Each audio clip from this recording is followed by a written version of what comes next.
It was Christmas on the island of Sodor. All the engines were working hard. Thomas and Toby were busy carrying people and parcels up and down the branch line.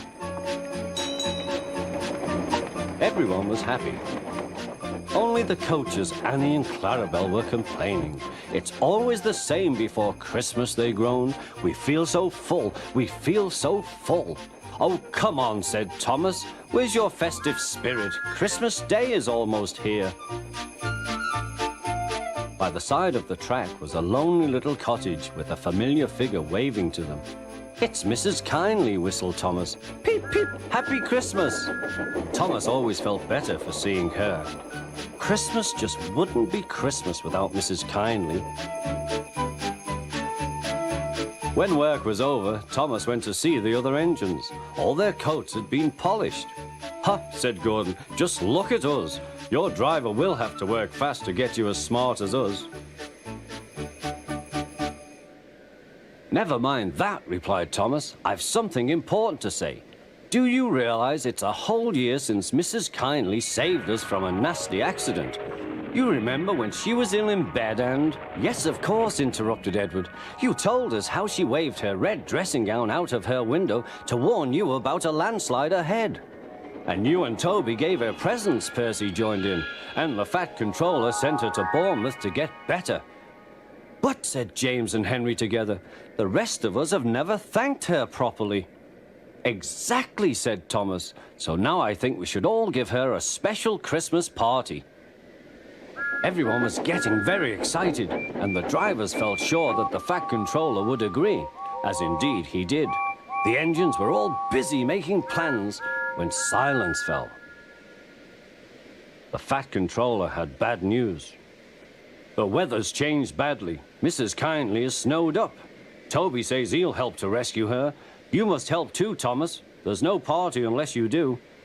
Thomas hated snow, but he said bravely, I'll try, sir. We must rescue her. We must. There's a good engine. You and Toby will manage splendidly. Thomas charged the snowdrifts fiercely. Sometimes he swept them aside. Sometimes they stuck fast, and the men had to loosen them.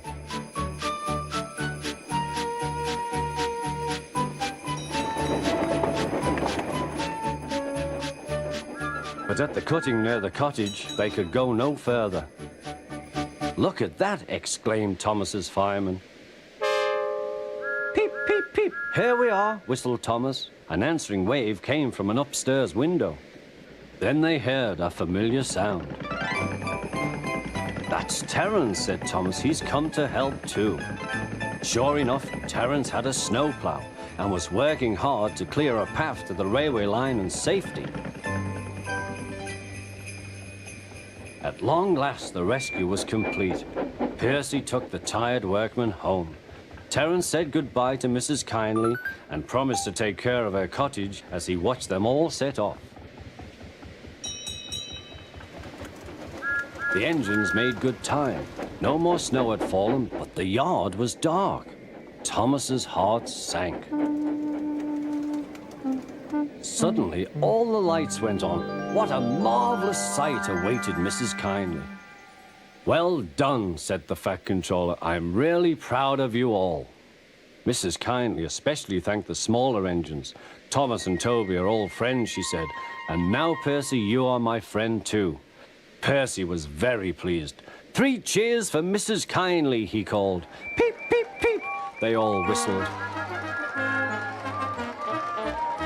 We wish you a Merry Christmas, we wish you a Merry Christmas, we wish you a Merry Christmas and a Happy New Year.